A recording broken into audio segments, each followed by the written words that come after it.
What actually justifies a CFO's fee? It's not the financial statements, it's not the dashboard, it's not even the forecast. Those things matter. But they are not where the highest value of a CFO lives. In Chapter 6 of the CFO operating system, I break CFO work into three roles: strategist, operator, architect. The architect builds the infrastructure, the operator runs the financial rhythm. But the strategist is where the highest value CFO work happens. As I write in the book, the strategist work is what only you can do and is what justifies the fee. Why? Because a business owner usually doesn't need another person to tell them what happened last month. They need someone sitting beside them asking, what happens if we hire these three people? Can the business actually afford this expansion? What happens to cash if revenue drops 20%? Should we use debt, equity, or operating cash to fund this move? Is this customer really profitable? Does this decision increase enterprise value or quietly destroy it? What risk are we not seeing? That is CFO work.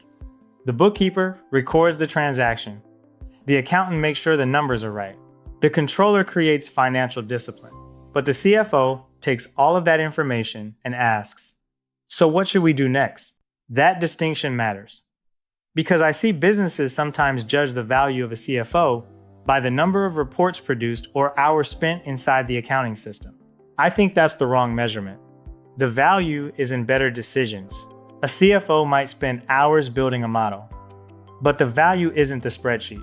The value may be the decision not to make a $500,000 investment that the model shows the company cannot support, or recognizing a cash problem 13 weeks before it becomes a crisis, or identifying that the capital being offered solves today's problem while creating a much larger one tomorrow, or helping an owner see that a business generating millions in revenue is still too dependent on that owner to command the valuation it should.